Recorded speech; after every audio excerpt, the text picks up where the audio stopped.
সুপ্রভাত বন্ধুগণ, আপনাদের সবাইকে জানাই প্রভু যীশু খ্রিস্টের নামে শুভেচ্ছা ও শুভকামনা। আসুন থেকে ঈশ্বর তার পবিত্র শাস্ত্র বাইবেল থেকে আজই প্রাতকাল আমাদের কি বলতে চান।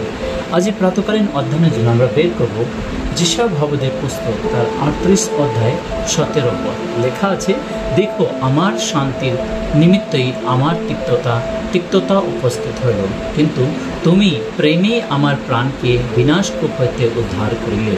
তুমি তো আমার সমস্ত পাপ তোমার পশ্চাতে ফেলিয়াছ। ঈশ্বর তার সুন্দর বাক্যে আমাদের সকলকে আশীর্বাদ যুক্ত করুন।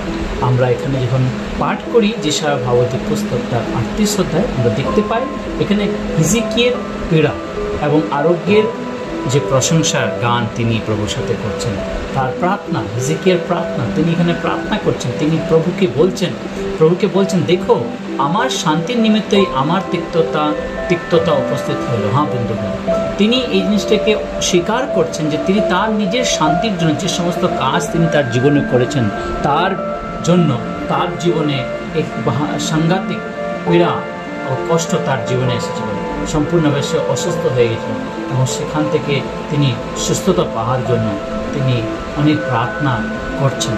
তাই এখানে তিনি প্রার্থনা করার পর তিনি বলছেন যে সমস্ত শান্তির নিমিত্ত আমার তিক্ততা উপস্থিত হইল, কিন্তু প্রভু তুমি তোমার প্রেমে আমার প্রাণকে বিনাশকূপ হইতে উদ্ধার করিলে। বন্ধুগণ, প্রভু তিনি তার পুত্র প্রভু যীশু খ্রিস্টকে পৃথিবীতে প্রেরণ করেন, যিনি আমাদের জন্য আমাদের পাপ সমস্ত অন্যায় অপরাধ থাকা সত্ত্বেও তিনি আমাদেরকে এত প্রেম করলেন যে তিনি তার নিজের জীবন সেই বিনাশকূপে মধ্যে দিয়ে দিলেন শুধু আমার জন্য এবং আপনার জন্য। এবং তিনি প্রার্থনা করছেন, বলছেন তুমি তো আমার সমস্ত পাপ তোমার পশ্চাতে ফেলিয়াছ। প্রভু সমস্ত পাপ তিনি সবকিছু ফেলে দিয়ে হারিয়ে দিয়ে তিনি আমাদেরকে আগলে ধরলেন, তিনি আমাদেরকে ভালোবাসলেন, তিনি আমাদের জন্য সেই কষ্ট দুঃখ ভোগ করলেন।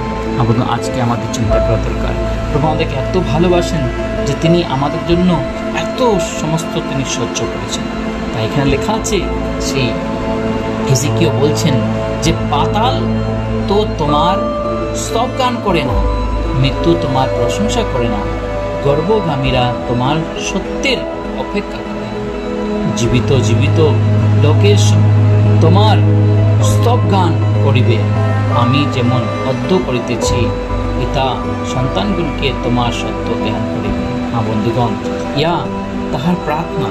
ঠিক আসুন আজ আমরাও ঠিক তদ্রূপ প্রার্থনা আমাদের জীবনে করি, যা সমস্ত ভুল অন্যায় করে সেটা ক্ষমা চেয়ে প্রভুর কাছে আমরা সমর্পণ করি। আমরা সে প্রভুকে দোষ দিই যে আমার জীবনে এ কী হচ্ছে। প্রভু বলে নাই, অনেক সময় চিন্তা করি, কিন্তু চিন্তা করবেন প্রভু বলে নাই, এইভাবে বলা নাই। কিন্তু ঠিক আমরা হিজকিয়ের মতন প্রার্থনা করি যেন প্রভু আমাদের প্রার্থনা শুনেন, তিনি আমাদের সমস্ত মনোবাঞ্ছা সেবা পূর্ণ করেন। আসুন প্রার্থনা।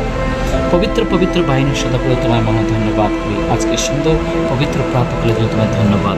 দিনের ভার তুমি গ্রহণ করো, সমস্ত মঙ্গল দেহতে রক্ষা করো, তোমার পবিত্র আত্মার আপনারা পরিচালনা করি। এই ক্ষুদ্র প্রার্থনা প্রাণ করতাম প্রভু যীশু খ্রিস্টের নামে চায়, আমেন।